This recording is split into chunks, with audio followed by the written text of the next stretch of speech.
Get reaction to all of this from one of the administration's leading critics on Benghazi, South Carolina Republican Senator Lindsey Graham. Senator, thanks for being here. Let's start with your reaction to this day and that news conference. Well, I think it's an insult to the intelligence of the American people and, quite frankly, a disservice and disrespect to those who sacrificed their life in service of their country. To suggest that the goals in the email had nothing to do with 4 dead Americans is offensive. Let me read the third one. The goal: to show that we will be resolute in bringing people who harm Americans to justice. Nobody else was killed except in Benghazi. So who were they trying to bring to justice if not the killers of people in Benghazi? So this one line clearly indicates that they were worried about the deaths of 4 Americans. And to suggest that this whole email doesn't relate to the political problems associated with the failure in Benghazi is an affront to my intelligence and a disrespect to those who died. Was this email classified and then declassified? This email was requested back in August by a subpoena from the House. It took a court case for us to get this. A lot of it was redacted. So now we know who was on the email chain. It was the political shop. They saw Benghazi as a political problem 7 weeks before an election, and they formed a political answer. The answer given about Benghazi by Susan Rice was the best available political answer and was disconnected from the facts. There was no protest caused by video, and we did not do all we could to secure facilities throughout the region, including Benghazi. Benghazi was a death trap. They were successful. They got away with changing the narrative from a coordinated terrorist attack to a protest caused by a hateful video. As you can imagine, you mentioned politics. There is some pushback from the other side. Tommy Vitor, the former NSC spokesman, was on another channel. He said this today.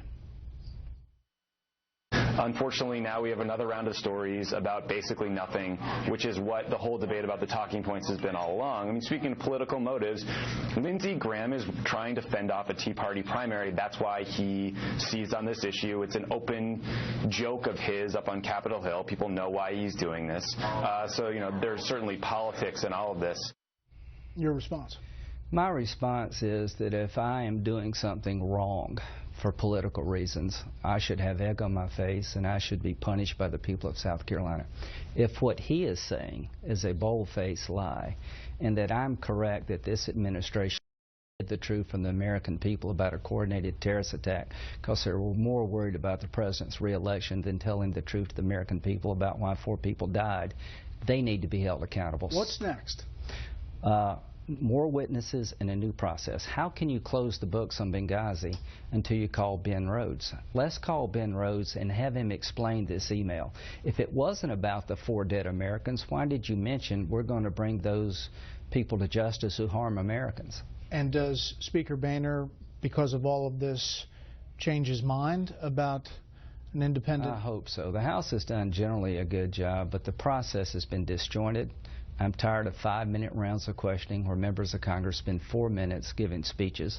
I want a joint select committee so you can look at the CIA, the State Department, and DOD as one unit, and I want a professional investigative team to get to the bottom of this. But you hear the critics, not only Democrats, there are some Republicans who say, okay, enough is enough, it's time to move on. They've been up there, they've answered all kinds of our questions, and we didn't get what we wanted to get. How do you respond to that? What is the end game here on this particular effort? 18 months after the attack, not one person has been captured responsible for killing the dead Americans. 18 months after the attack, we finally get an email that shows the White House created a narrative completely different than the intelligence. There was no intelligence about a video. There was no CIA report blaming the video causing a protest. We now have the smoking gun. So I would tell the American people, 18 months later, we're finally getting to the truth, and thank God for an independent judiciary, because this is a damning email, and if it were not for a court, you would never know about this. To the American people, 61% believe they're being misled. This positive that right after the attack, 3 days after the attack, they did not give a damn about the intelligence. They wanted to create a political narrative to protect the president, and I think most Americans find that offensive, and I'm not going to stop until somebody's held accountable for allowing it to be a death trap.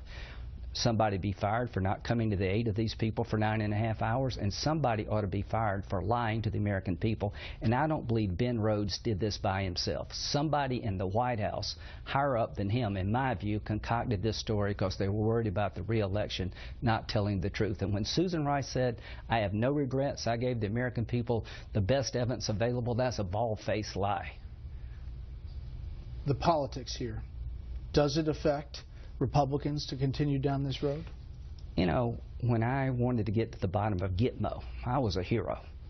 When I challenged the torture policies of the Bush administration, because I've been a military lawyer, I was doing the country a service. You've got Americans in harm's way as I speak tonight. Many of them in uniform and throughout the Foreign Service feel like that they've been let down by their government and the colleagues that serve their country, that their death has been dishonored, and what happened was distorted for political reasons. If for no other reason, somebody needs to be held accountable about lying about how those who died. What does it matter, Senator Clinton, Secretary Clinton, excuse me?